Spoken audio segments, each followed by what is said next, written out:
What's up, herbivores? It is I, Simba K. Akamaru, and this is How to Go Vegan Live, Episode 7. Do vegans choose organic or conventional produce? And in today's episode, that's what I'm going to talk about. I'm going to talk about when you are switching over to a plant-focused diet, which way do you want to go, and what are some of the considerations to make along the way? But before I talk about that, if this is your first time watching, my name is Simba K. Akamaru. I am a vegan nutrition coach, and it is my role to help all those who are looking to transition to more of a plant focus, a plant-based, vegan, vegetarian diet, to help you all to do that. And so that's my role and that's my privilege. I love working with new vegans.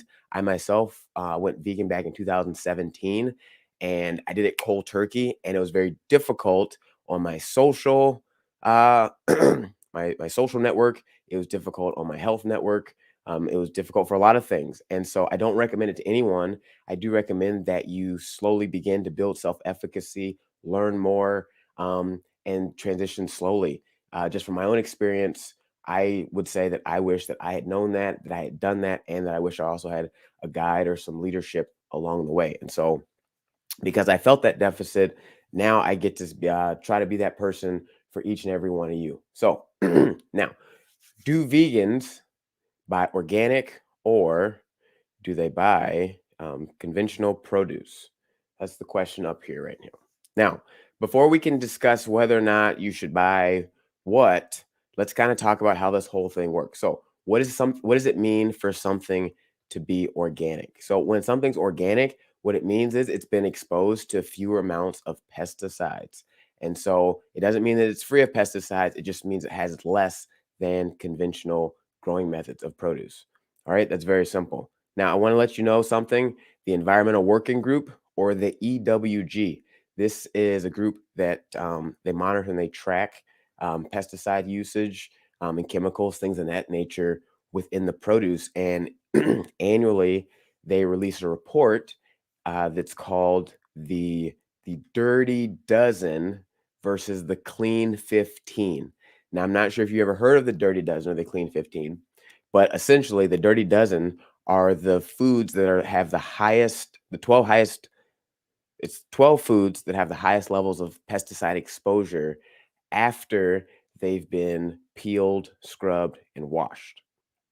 So when they conduct their studies, they peel everything, they wash it, they scrub it, just the same that me and you would do if we are going to eat our food, and then they test for pesticide exposures, right? So everything on the Dirty Dozen, you want to purchase more organically, and everything on the Clean 15 checks out, it has the least amount of pesticide exposures, and so those are the things you don't really need to consider buying organic if you don't need or want to.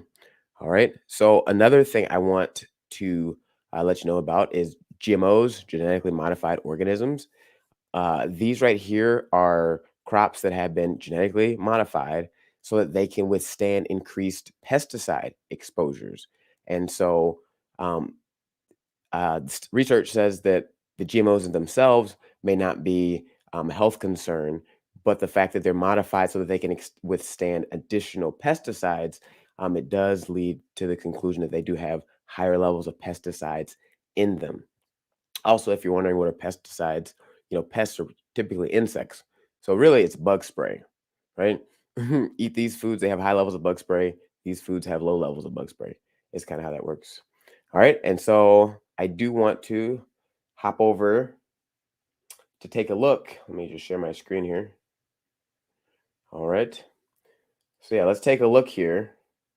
This right here is the Dirty Dozen for 2021. So let's look at the fruits and vegetables that you should be trying to get organically. Now remember, the Dirty Dozen, these are the ones that are dirty and you want to get them organically. So we see strawberries, spinach, kale, collard greens, mustard greens, nectarines, apples, grapes, cherries, peaches, pears, bell peppers, hot peppers, celery, and tomatoes. Now, typically kale and things like that are on this list, and the reason is because there's not a whole lot of protection that kale really has against um, pesticides, right? It's just the leaf right there, so that it gets absorbed. So there's not a whole lot you can do to get it clean. Same with strawberries. There's so many nooks and crannies in the way the seeds are that it's very difficult to really clean those and get the pesticides away.